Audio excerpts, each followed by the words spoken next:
एक दीप वो है, जब विवाह हो जाता है पति पत्नी उस दीप को लाकर, प्रेम का दीपक लाके घर में स्थित करते हैं कि हमारे घर में कोई चीज की कमी हो जाए लेकिन ये प्रेम का प्रकाश हमेशा बना रहे, क्योंकि एक ही तो डोरी है जिससे सारे रिश्ते जुड़े हुए हैं, वो प्रेम की डोरी है। वो हमारे घर में हमेशा मजबूत रहे।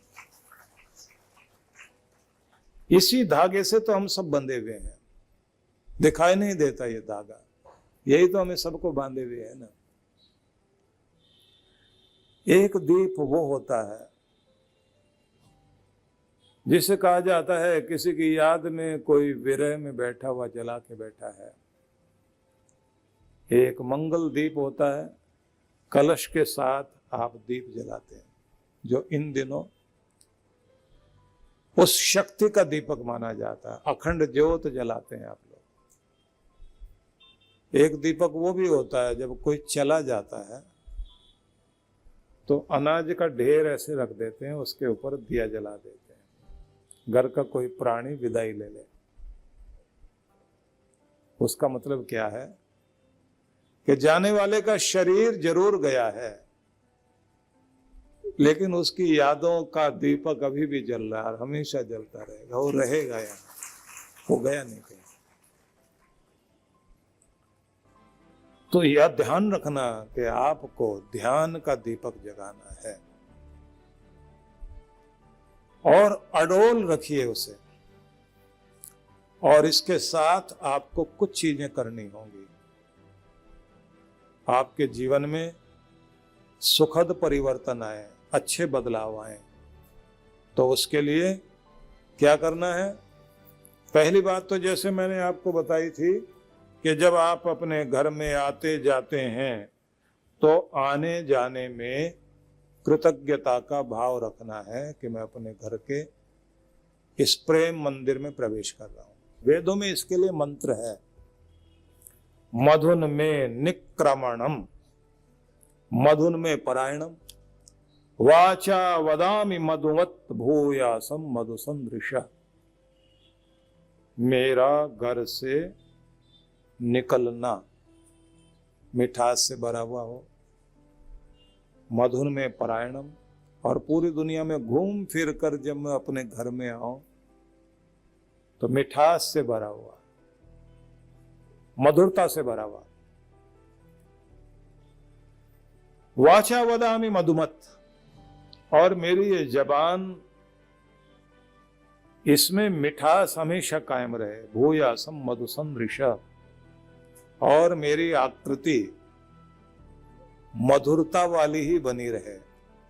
एक तो होती है आकृति काट खाने वाली, लड़ने झगड़ने वाली, देखो तो देखते ही पता लगता है कि लड़ने के मूड में आया बैठा है। और एक होता है कि देखते ही लगे बहुत मीठा इंसान है, मीठा बच्चा है। आपका घर भी स्वीट होम बने, मधुर में, माधुर्य से भरपूर। तो जब आप कलह कलेश को बढ़ावा देने लग जाते हैं और कलह कलेश बहुत बढ़ जाए तो समझ लीजिए कि समृद्धि घर की जा रही है। पैसा नहीं टिकेगा, मुस्कान नहीं टिकेगी। हो सकता है कड़वाहट थोड़ी देर के लिए तो चाहिए, लेकिन उसका मतलब यह नहीं कि उसको टिकाए रखें। और बोलना बंद नहीं करना चाहिए, बात ध्यान रखिए। संवाद जारी रखें, विवाद भी हो जाए तो भी डायलॉग चलना चाहिए। वो जो कई पढ़े लिखे लोगों में ज्यादा मुसीबत है, 15-15 दिन तक एक दूसरे से बोलेंगे नहीं, लेकिन टेढ़ी आंख से देखते रहते, नजर पूरी रहती एक दूसरे पर, ये क्या कर रहा है। और पति का भी पूरा ध्यान है, ये कहां कहां कैसे कैसे किधर जा रही है, पूरा ध्यान है उसका। ध्यान एक दूसरे में पूरा पूरा है, लेकिन बोलेंगे नहीं। वो लोग भी मैंने देखे हैं, बड़ी नाक लंबी उनकी, 6 महीने हो गए। एक जगह तो मैंने देखा, एक सज्जन, दोनों पति पत्नी, बड़ी लंबी नाक वाले, साल भर तक नहीं बोलते, साल भर तक। और कैसे गुजारा करते हैं? बच्चों को बीच में डालते हैं।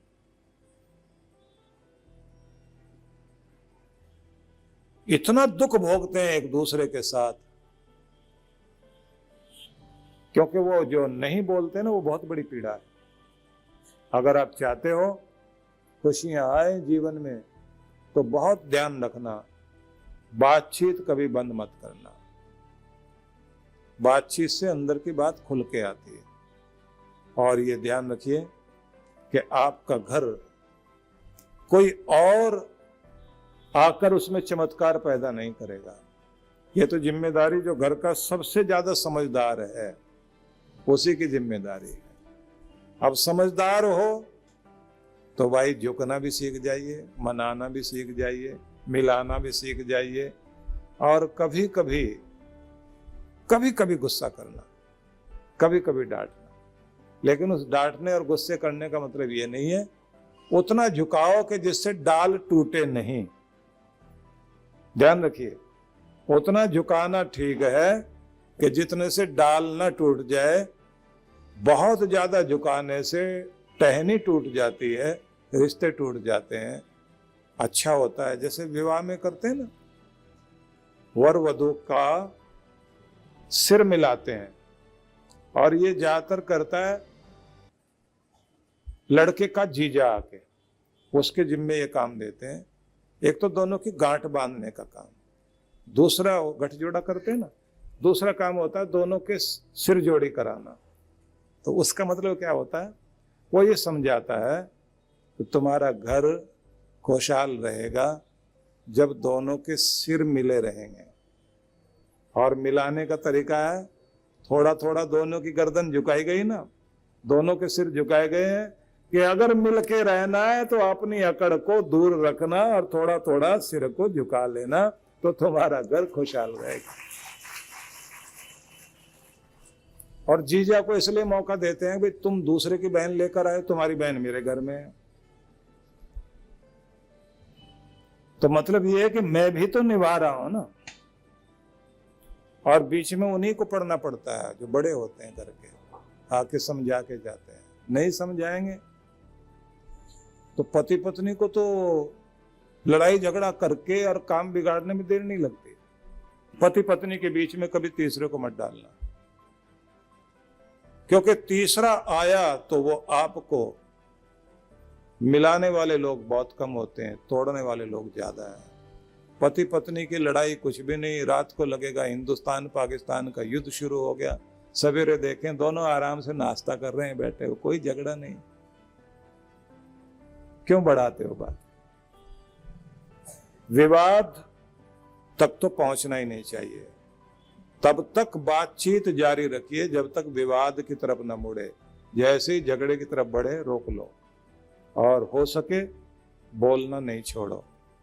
देखिए, मैं एक शब्द कहा करता हूं कि घर बनाया आपने, मकान को बनाने में ईंट पत्थर सब चीजें लगाई, बहुत मेहनत लगाई। अब घर के अंदर घर बनाने के लिए और मेहनत करो। और घर के अंदर घर बनाना होता भावनाओं से, प्रेम से, और सबको मिलकर करना चाहिए। और एक चीज और, बेटे की शादी करो ना, बहू घर में लाओ, तो सबको बदलने की कोशिश करनी चाहिए कि हमें ऐसा वातावरण बनाना है जिससे आई भी बहू, वो भी हमारे घर में एक अच्छा वातावरण देखकर खुद ढल जाए। नहीं तो साल भर तक तो आंखें और कान खुले रखती है और जबान रखती है बंद। उसके बाद जैसा आपका रूप होता है वो समझने के बाद फिर वैसा लौटाना शुरू करती है कि समझ में आ गया तुम लोग क्या हो। घर को अंदर एक घर बनाना चाहिए, और वो घर जो आपका भावनाओं का और प्रेम का बनता है वो बहुत कुछ देता है। तो अब मैं कुछ चीजें बताऊंगा आपको जो आप ध्यान दें। आप अपने जीवन में बहुत कुछ पाना चाहते हैं, प्रार्थना एक बढ़िया माध्यम है, भगवान की भक्ति एक ढंग है, उसमें कुछ चीजें अपनानी। जैसे पहली चीज है कृतज्ञता, एहसान मानना, कृतज्ञ होना। किसी के कृतज्ञ होने का मतलब होता है उसके एहसानों के प्रति आभारी होना, और कृतज्ञता है आभार। तो प्यारे परमात्मा के प्रति हर दिन आभार व्यक्त करें। किस लिए? आभार व्यक्त करने से, कृतज्ञता प्रकट करने से, जिस चीज के लिए आप कृतज्ञता प्रकट कर रहे हो, ध्यान से सुनना, जिस चीज के लिए आप कृतज्ञता प्रकट कर रहे हो, परमात्मा की तरफ से वो और आपको दी जाती है।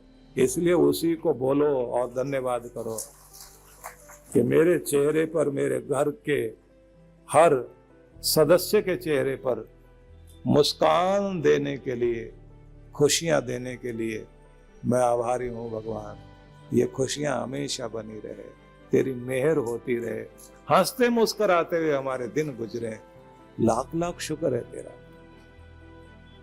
इसलिए ये कहा जाता है कि जिस चीज के लिए कृतज्ञता प्रकट करोगे वो तुम्हें बार बार मिलेगी, और जिस चीज के लिए तुम शिकायत करोगे, शिकायत जिस चीज के लिए कर रहे हो, भगवान तुम मुझे अमीर बनाते ना, दुख क्यों दिया, गरीबी क्यों दी?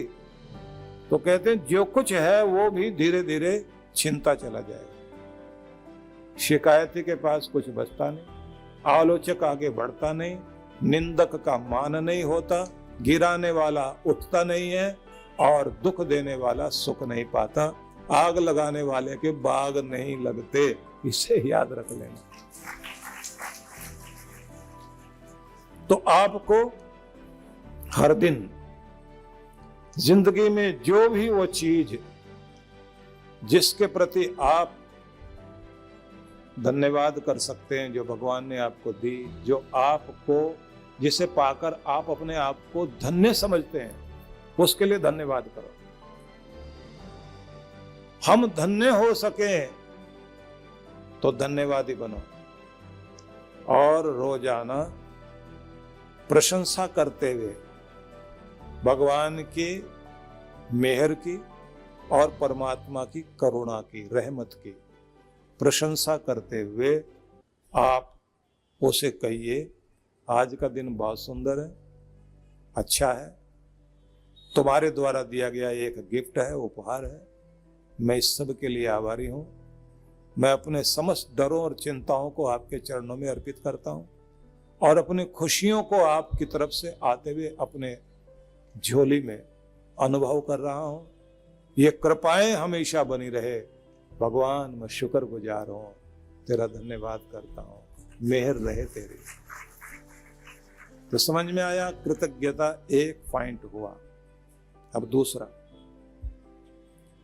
और एक बात और इसी में ध्यान रखना, अपने मस्तिष्क में भौतिक समृद्धि की प्रचुरता को महसूस करते हुए और अपनी गरीबी को, दुख को दूर जाते हुए देखते हुए उसकी तरफ धन्यवाद का भाव लेकर हाथ ऊपर करके और उसे बहुत प्यार से कहो कि तू सखा, तू मालिक, तू मेरा स्वामी, हमेशा मुझ पर कृपा करता है, मैं बहुत आभारी हूं। मेरा मान रखने के लिए, मुझे ये सब कुछ देने के लिए, ये मेहर तेरी हमेशा बनी रहे, हमेशा बनी रहे, मैं धन्यवाद करता हूं। और मैं खुश हूं, मैं समृद्ध हूं, मैं प्रसन्न हूं, मैं स्वस्थ हूं, मैं खुशहाल हूं, तेरी दया के कारण, तेरी मेहरबानी के कारण। तो ये बोलिए,